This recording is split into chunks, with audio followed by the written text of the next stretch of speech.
বন্ধুরা, আজকের গল্প টুনির বিয়ে। আজকে হলো টুনির বিশেষ দিন। আজকে টুনিকে ছেলের বাড়ি থেকে দেখতে আসবে। তাহলে চলুন বন্ধুরা, টুনিকে ছেলের ও ছেলের বাড়ির লোকেদের পছন্দ হচ্ছে কিনা দেখে নেওয়া যাক। ছেলের বাড়ির লোকেরা টুনির বাড়িতে এসে উপস্থিত হয়। এদিকে টুনি ছেলের সামনে যাওয়ার জন্য সেজেগুজে রেডি হতে থাকে। অন্যদিকে ছেলে পক্ষের লোকেদের সামনে কিছু খাবার দেওয়া হয়।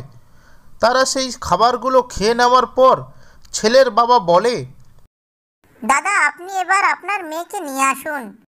এই শুনে টুনির বাবা বলে, টুনির মা, ও টুনির মা, টুনিকে নিয়ে এসো। এরপর টুনি তার মায়ের সঙ্গে ঘরে প্রবেশ করে। আর টুনিকে দেখে ছেলের অনেক পছন্দ হয়। টুনি ঘরে ঢোকার সাথে সাথেই ছেলের বাবা জিজ্ঞেস করে, তোমার নাম কি? আমার নাম টুনটুনি। টুনির গলার আওয়াজ শুনে সবাই মুগ্ধ হয়ে যায়। এদিকে ছেলের মা টুনিকে গান করতে বলে, আর টুনি একটা গান করে।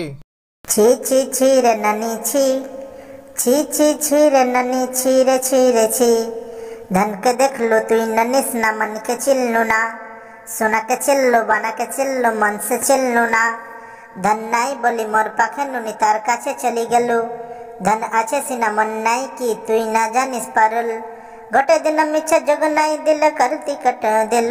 মুই গাঁজা করি আসনা বেলে কেন্ত পসরি দিল রে নানি ছি ছি ছি, ছি ছি ছি রে নানি ছি, ছি ছি ছি রে নানি ছি রে ছি রে ছি।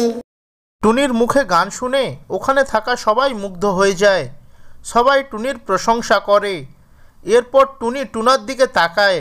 টুনাকে দেখে টুনির অনেক পছন্দ হয়। তারপর ছেলের বাবা বলে, আমরা তোমাকে দেখলাম, এবার তুমি ঘরে যেতে পারো। এরপর টুনি সেখান থেকে তার ঘরে চলে যায়। টুনিকে দেখে ছেলেপক্ষের সবার খুবই পছন্দ হয়। দেখে আমার খুব পছন্দ হয়েছে। এবার বিয়ের দিনটা ঠিক করে নেওয়া যাক। এটা তো খুবই আনন্দের কথা। তাহলে সামনের সপ্তাহে টুনি আর টুনার বিয়ে হোক।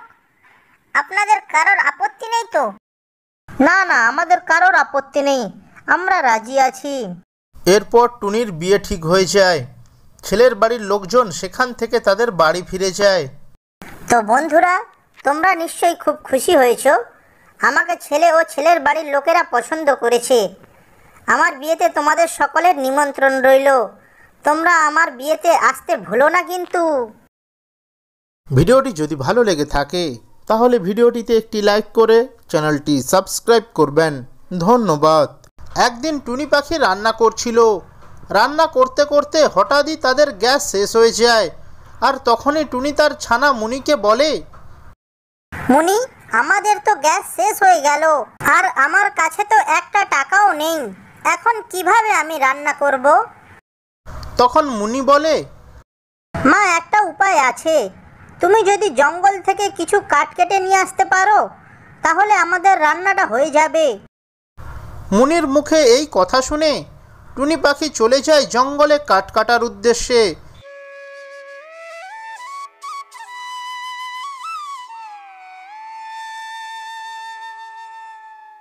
জঙ্গলে গিয়ে টুনি পাখি একটি গাছ দেখতে পায়। এই তো, দেখে তো মনে হচ্ছে এই গাছটার কাঠ খুব ভালো হবে। যাই, এই গাছটাকেই কাটা শুরু করি। এই বলে টুনি যেই না গাছ কাটতে লাগলো, ঠিক তখনই একটি আওয়াজ টুনি শুনতে পায়, আমাকে কেটো না, আমাকে কেটো না, আমার যে খুব ব্যথা লাগছে। আরে, মনে হচ্ছে কেউ যেন চিৎকার করে উঠলো।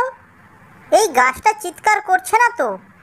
আমার মনে হলো এই গাছটা চিৎকার করছে। আমাকে কেটো না, আমাকে কেটো না, আমার যে খুব ব্যথা লাগছে। আমি হলাম একটি জাদুর গাছ, আমাকে তুমি কেটো না। তখন টুনি বুঝতে পারে যে এই গাছটাই চিৎকার করছে। তখন টুনি ওই জাদুর গাছটিকে বলে, আচ্ছা জাদুর গাছ, তুমি বলো তো আমার জন্য তুমি কি করতে পারবে? তখন ওই জাদুর গাছটি বলে, তুমি যদি আমাকে এক বালতি জল দাও, তাহলে আমি তোমায় এক ঘোড়া মোহর দেব। আচ্ছা আচ্ছা, ঠিক আছে, আমি তোমার জন্য এক্ষুনি এক বালতি জল নিয়ে আসছি। আরে আরে টুনি, তুমি দাঁড়াও।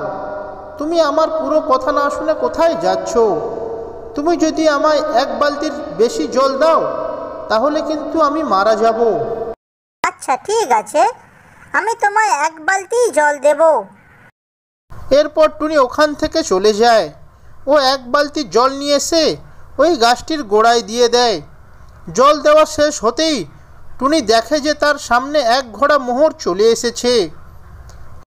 আরে, এই গাছটা তো সত্যিই সত্যি মোহর দিল। তাহলে কি এটা সত্যিই জাদুর গাছ? আমি তো এই মোহরগুলো নিয়ে অনেক বড় লোক হয়ে যাব। এই কথা বলে টুনি সেই মোহরগুলো নিয়ে তার বাড়ির দিকে যেতে লাগলো। তারপর থেকে টুনি ও মুনি ওই জঙ্গলে সুখে শান্তিতে বসবাস করতে লাগলো। মুকুন্দপুর জঙ্গলে একটি টুনি পাখি বসবাস করত, আর সে ছিল খুবই দয়ালু। কিছুদিন আগে তার স্বামীর একটি দুর্ঘটনায় মৃত্যু হয়, আর টুনি পাখি তার বাসায় একাই তার ডিম নিয়ে বসবাস করত। এইভাবে বেশ কিছুদিন কাটার পর টুনি পাখিটি অসুস্থ হয়ে পড়ে। টুনি পাখিটি ডাক্তার দেখানোর জন্য টুনার কাছে গেল।